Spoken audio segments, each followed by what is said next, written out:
L-ex Prim Ministru Joseph Muscat għadu sallum il-ġurnata jiddefendi il-proġett tal-Electrogas. Da minkejja li rapport ibes mill-NAO kien ikkonferma li dan id-dil kellu bosta noqqasijiet, kif ammetta Muscat innifsu. It-tlieta war nofsinhar Joseph Muscat der quddiem il-Kumitat tal-Kontijiet Pubbliċi sabiex jagħti x-xhieda tiegħu dwar id-dil tal-Power Station li jagħmel Gvern Laburista mal-Electrogas. Muscat jistqar li m'għandu ebda dispjaċir li sar dan id-dil. M'għandi l-ebda tip ta'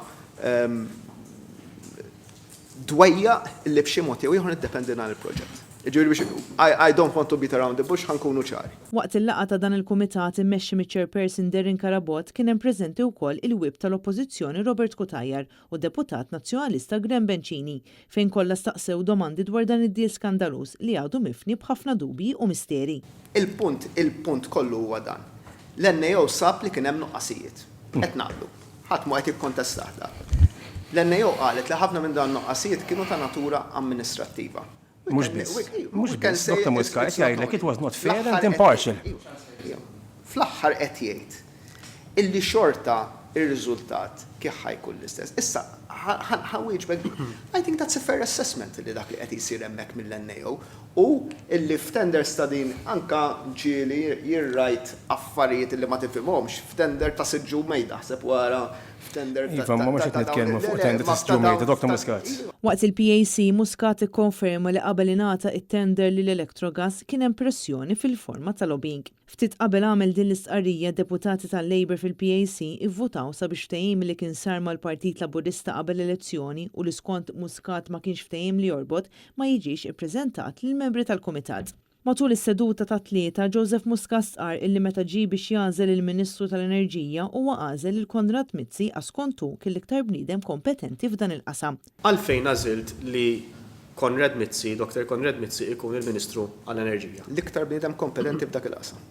Sentejn wara Joseph Muscat kien appunta wkoll il Konrad Mizzi bħala Ministru tas-Saħħa għax ra li Mizzi kien amministra sew il-Ministeru tal-Enerġija u allura seta' jamministra wkoll is-saħħa. Inċidentalment kien l-istess Mizzi responsabbli mid-deal mal-Vitals illi bih l-isptarijiet ta' pajjiżna. Imbagħad wara li kienu żvelati l-Panama Papers, Konrad Mizzi xorta waħda tħalla bħala Ministru iżda kien jirrapporta lil Prim Ministru nnifsu għaliex poġġa taħt id-dekasteru tiegħu.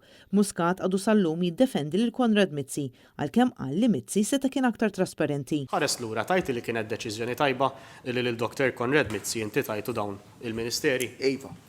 U tajt illi għamel xogħlu tajjeb ħafna f'dawn il-Ministeri. Iva. U taħseb illi kien trasparenti f'xogħlu Dr. Konrad Mizzi miegħek. Seta' ħadem aħjar. F'liema sens.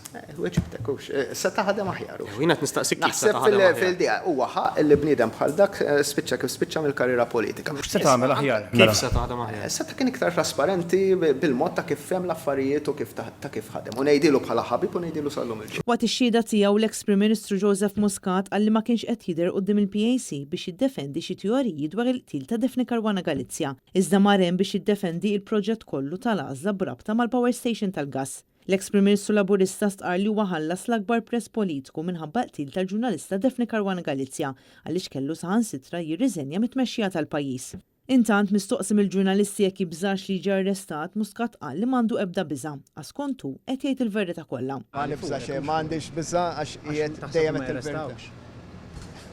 X'istos lawċinek tagħmlu. B'Muscat għal darb'oħra jerġa' jiddefendi lil ħabib tiegħu l-ex Ministru Konrad Mizzi. Konvint mill-aġir ta' Konrad Mizzi fil-mod sħiħ kif sar dan il-proġett? Fil-Power Station, iva. Intant il-PAC mistenni jkompli bid-domandi lil Joseph Muscat fil-jiem li ġejjin. Dan għaliex hemm ħafna aktar mistoqsijiet li baqgħu ma sarux minħabba li fil-bidu tas-seduta huwa ħin twil jagħmel spjegazzjoni li prepara minn qabel.